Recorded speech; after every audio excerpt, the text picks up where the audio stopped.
This is Kristen Bell. And Adam Brody. And we're dating. In our new show, Nobody Wants This. Right. We're not really dating. No, in real life, we're married. Right. Married to other people, not each other. Oh, this is complicated. Right. It's just like our love lives in Nobody Wants This, a show about what happens when a bold and sometimes provocative podcast host finds her unlikely match in a sweet traditional rabbi. Nobody Wants This launches September 26th, only on Netflix.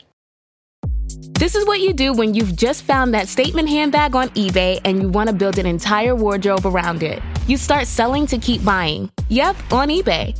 Over that all-black everything phase, list it and buy all the color. Feeling more vintage than ever? It's out with the new and in with the pre-loved. Next thing you know, you've refreshed your wardrobe basically without spending a dime. Yeah, eBay, the place to buy and sell new, pre-loved, vintage, and rare fashion. Sometimes no one in your life will understand why you give a toxic person the time of day, but really they don't have to understand. The outsiders often don't understand, and that's why they're on the outside. That's why they're watching from the sidelines. And I'm not giving you permission to give people a pass on bad behavior, but rather give people grace and equip them with the tools that they need in order to do better.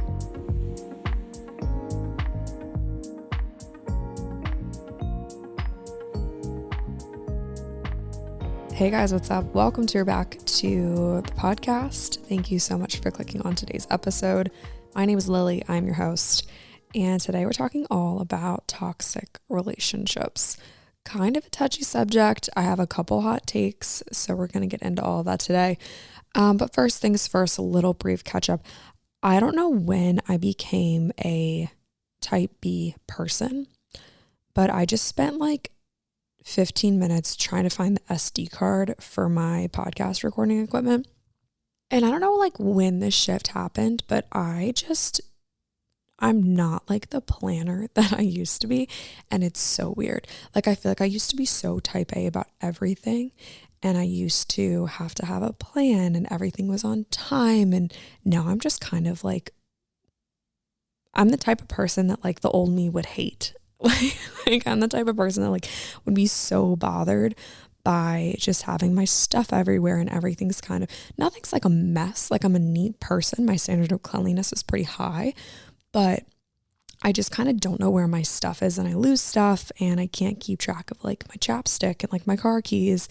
And so it's just really interesting. I don't really know when the shift happened, but I just had to tell someone about it because I literally just spent so much time looking for this SD card. And obviously I'm kicking myself the whole time because I'm I just want to start recording the podcast. I feel like I have so many good points to make. Let's just get this ball rolling. And meanwhile, I'm rummaging through the bin that I keep all my podcast stuff in, and I'm rummaging through my purses and then my bag and all this stuff. And I'm why can't I find this? And of course it was in my tote bag that I put all my work stuff in. That's the most obvious place that it would be. But it was just really funny because I was when did I become the type of person that doesn't know where her stuff is? When did I become the type of person that doesn't use Google Calendar that often? And when did I become the type of person that kind of just rolls with the punches and goes with the flow? And I don't know, it's so weird. Does anyone else feel that way? As you've gotten older, I think people kind of go in one direction or the other. As you get older, you either chill out or you become way more obsessed with having to have a plan and having it all figured out. And I'm really lucky, or at least I'm a little biased, but I feel lucky in the sense of I've chilled out so much that I just really don't care about much. Whereas the old me would be so angry with the life that I'm living.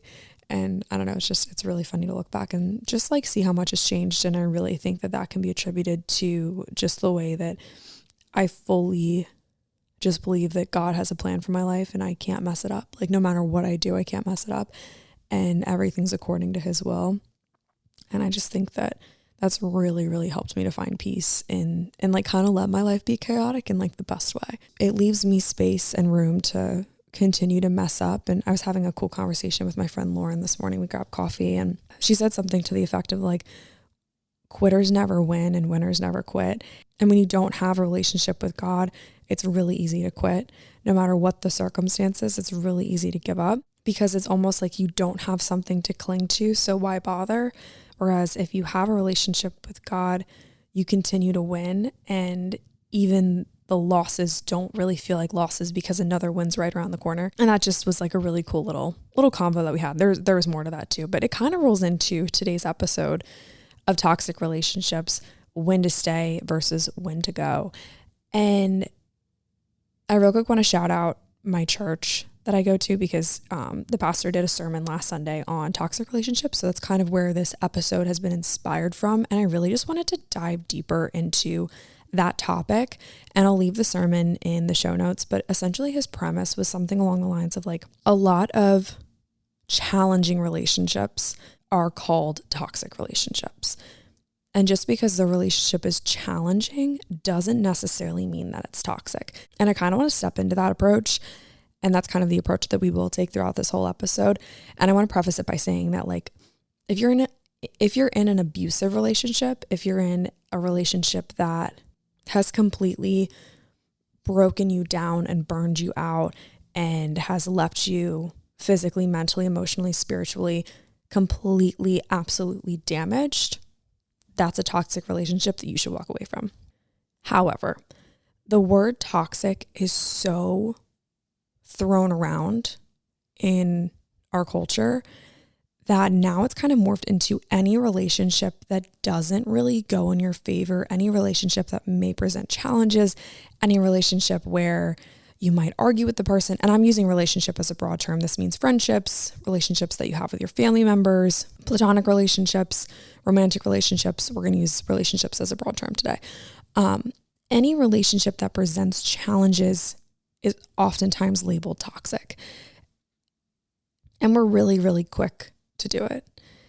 And it might be something as simple as like, oh, well, she's just a really difficult person and she's really toxic.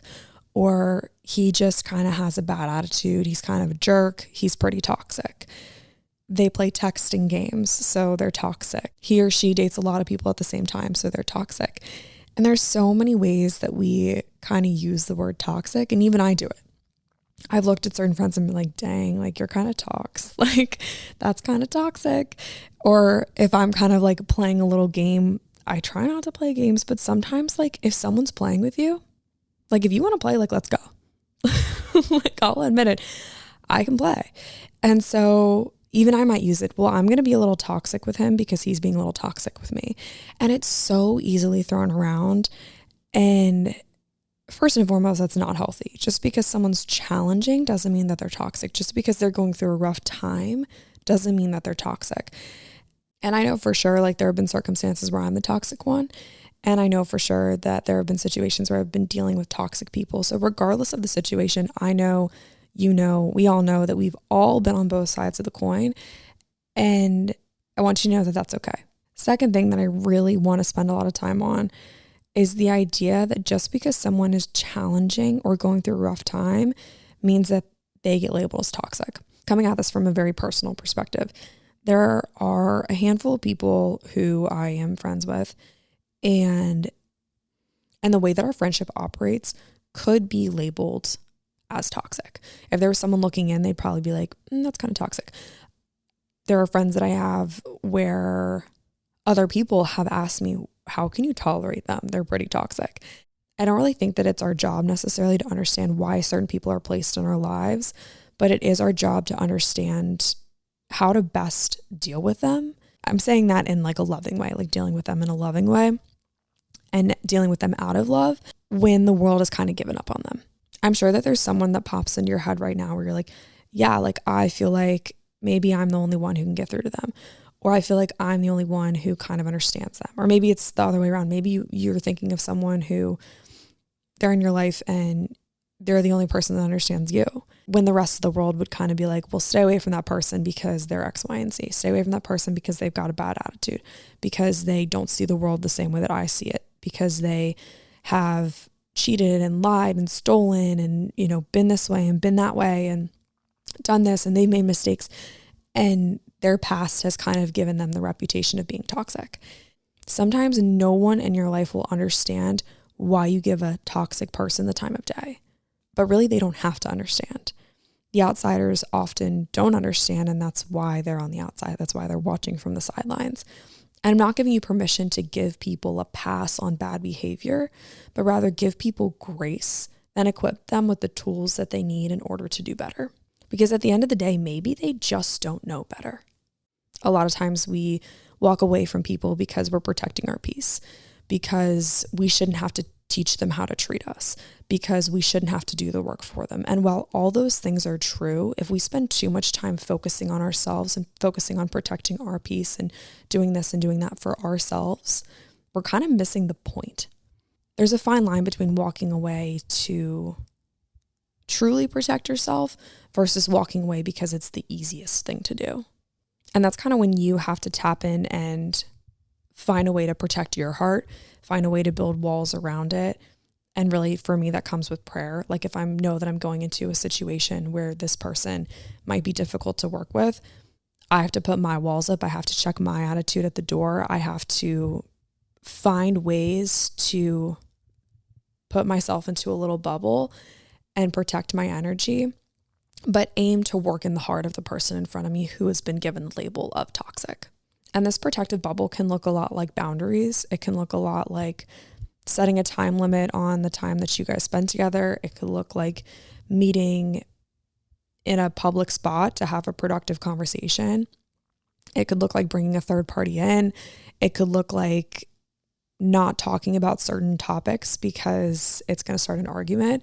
It could look like creating breathing room before you and this person spend time together again, because some people can be exhausting and you need space afterwards, and that's okay.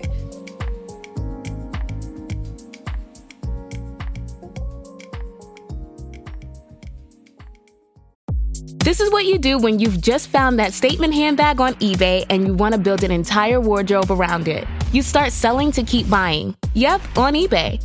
Over that all-black everything phase? List it and buy all the color. Feeling more vintage than ever? It's out with the new and in with the pre-loved. Next thing you know, you've refreshed your wardrobe basically without spending a dime. Yeah, eBay, the place to buy and sell new, pre-loved, vintage, and rare fashion.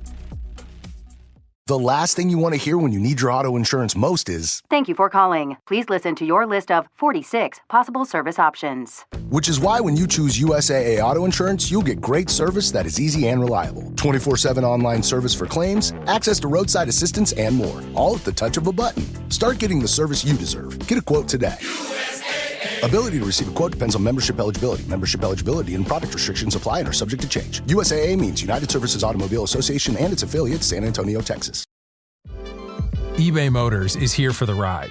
With over 122 million parts, you can make sure your number one ride or die stays running smoothly. Brake kits, LED headlights, bumpers, whatever your baby needs, eBay Motors has it. And with eBay Guaranteed Fit, it's guaranteed to fit your ride the first time, every time. Plus, at these prices, you're burning rubber, not cash. Keep your ride or die alive at ebaymotors.com. Eligible items only, exclusions apply.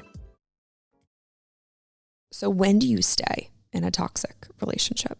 When do you stay in a challenging relationship? When do you stay in a relationship that pushes your limits? I think ultimately only you know in your gut what the answer to that is. I had an interesting conversation with a friend the other day where I've been so in this mindset of like, if I get into a relationship, my growth is going to stop. I'm talking about a romantic relationship. I've been single for such a long time and I've done so much growth that I'm so worried that when I get into a relationship, a romantic one, my growth is going to stop. And my friend kind of called me out on that and was like, no, wait a second. Like, you can mutually grow together. And if at any point one person is growing more than the other, that's when you get to kind of grab the other by the hand and like pull them up to your level. I was like, that's such an interesting take. And so I think that when relationships get challenging, romantically, platonically, whatever it is, oftentimes it's because one person has done significant growth and the other has stayed exactly where the growing person has left them. And I don't want to spin around and put the blame on the person who's done the work, because I don't think that you necessarily have to take anybody with you when you decide to grow. But because you've done the growth, you've taken the steps, you've walked the path, you kind of know the way. And so you almost owe it to the person that you left behind to be like, wait a minute, let me extend a hand. Let me help you. Let me teach you. Let me guide you. And in the most loving way, just be like, I want to help you get to where I am because we were once in the same spot. And so in my life, I'm going to make sure that people know the gospel. I'm going to make sure that people in my life know that I love Jesus and that he's absolutely changed my life and that I want that for them too. And they can agree to disagree. They could fight it. They could be like, no, I'm not interested. That's totally cool. But what if they're open-minded? What if their heart is soft enough that they can receive what I have to offer? At least you know, for me and for my house, we operate according to the word of God. And in a world that tries to shut people down and call people out for messing up, I want to give this person a second chance, an opportunity to grow with me. And in a world that tries to shut people down and call people out for messing up, I want to be a little glimmer of hope, some encouragement. And that might look different for you, but for me in my life, I've done so much growth because of God, and I don't want people to miss out on that. Ultimately, I think that people need us to not give up on them. I think about my lowest moments and my toughest times, and the people who gave up on me, I don't blame them. I don't blame them at all because I was really, really, really difficult to deal with. I was a total jerk and I had issues. And I can still be difficult to deal with. I can still have issues and I can still be a jerk sometimes. But man, the people that stayed, they will forever be my people. And I get to return the favor or pay it forward. And that's a beautiful thing.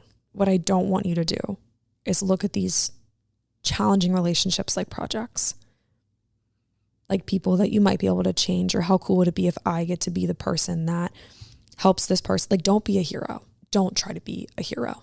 Just be a friend. Be a good listener. Be a voice of reason. If this person is toxic, then they probably have a lot of other toxic relationships. They probably have a lot of other challenging relationships. They're probably finding it really difficult to deal with everybody in general. So what if you got to be a space for them to come and just be themselves? Whatever version of themselves that they are that day. That's a really cool thing because I don't think that most people have enough people that they can be their true, authentic selves around. Toxic or healthy. It's really tough to be yourself. And then on the flip side, when to go. When do you leave a toxic and challenging and difficult relationship?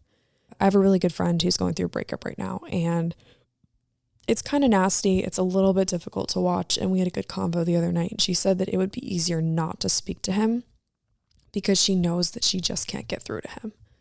That nothing she says is going to make sense.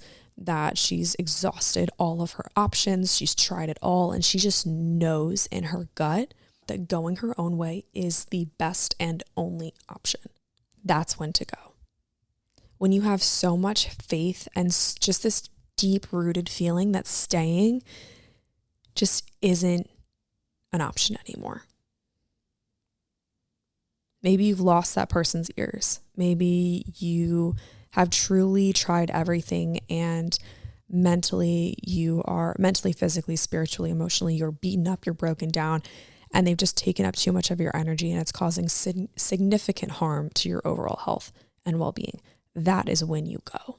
But just because the person's challenging and testing you doesn't mean that you can give up on them.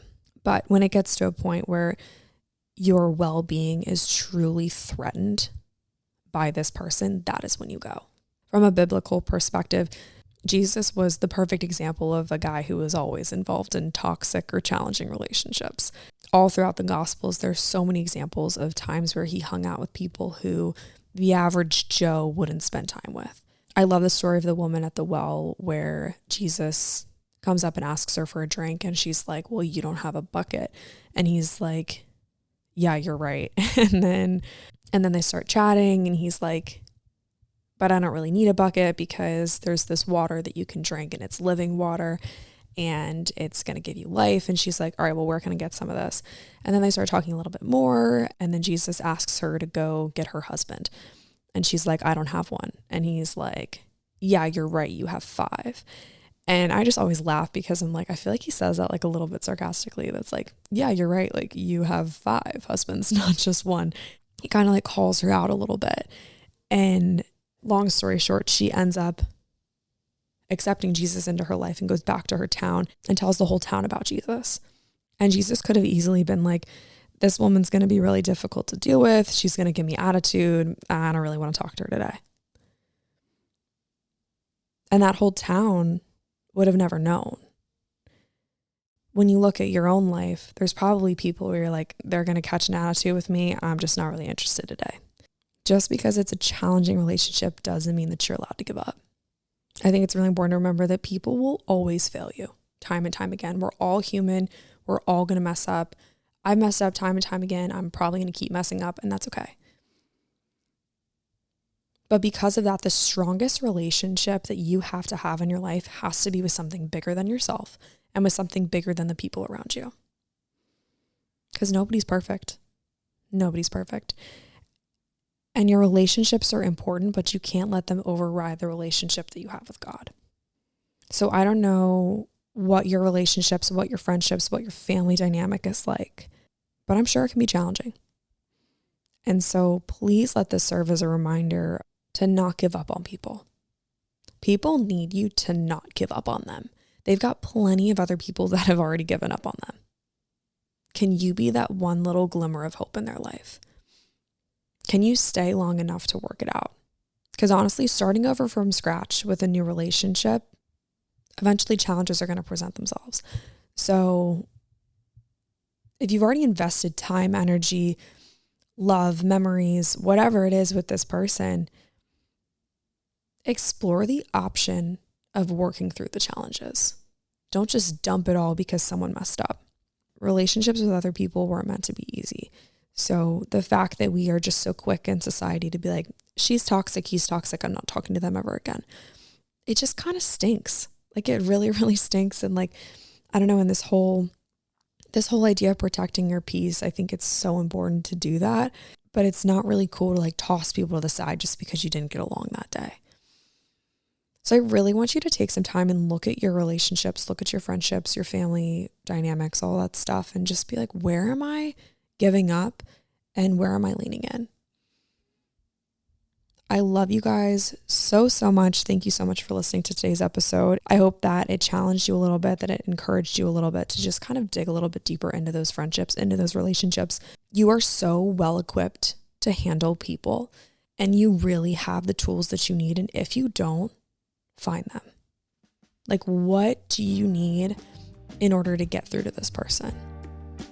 I don't know what that looks like, but reflect on that, pray about that. I love you guys so much. Thank you for listening. I hope that you enjoyed today's episode. If you did, please be sure to give it a rating and a review. That just helps more people find and listen to the show. And I will see you guys next week.